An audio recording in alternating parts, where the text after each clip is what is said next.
Senturi setelah pemeriksaan Sri Mulyani.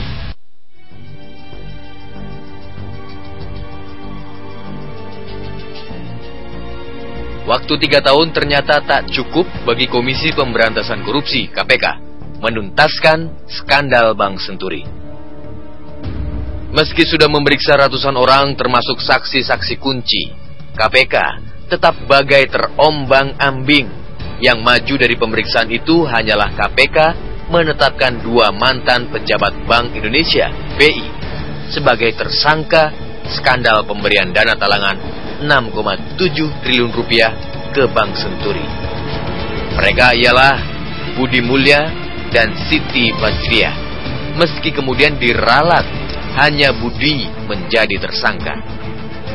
2 saksi kunci skandal Senturi yakni Gubernur BI kala itu Budiono, kini Wakil Presiden, dan Sri Mulyani, kini Direktur Eksekutif Bank Dunia dan menetap di Washington, Amerika, pun pernah diperiksa KPK.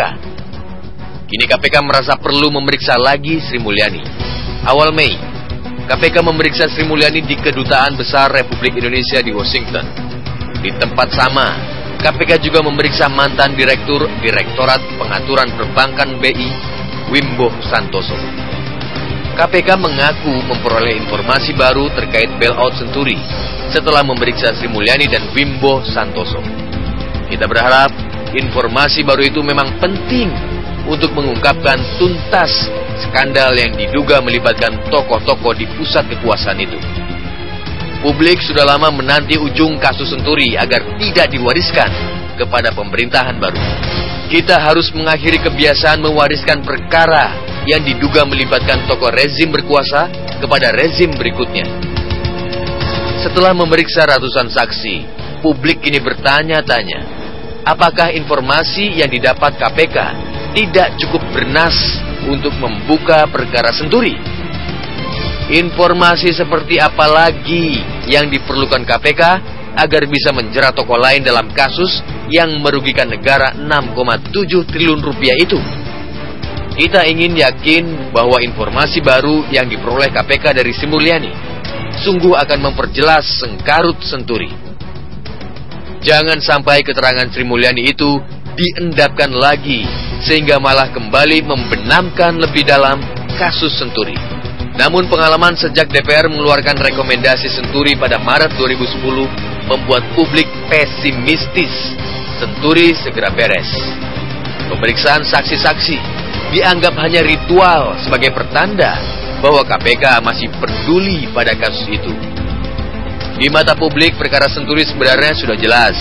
Keterangan mantan Wakil Presiden Yusuf Kala bisa menjadi kunci utama. Kala terang-terangan mengatakan pemberian dana talangan untuk Senturi diputuskan melalui operasi senyap.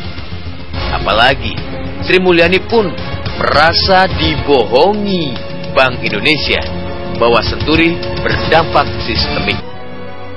Keterangan Kala ditambah Sri Mulyani serta ratusan saksi lain mestinya sudah cukup bagi KPK untuk menetapkan siapa saja yang laik menjadi tersangka kasus Senturi. Tidak hanya berhenti pada Budi Mulya.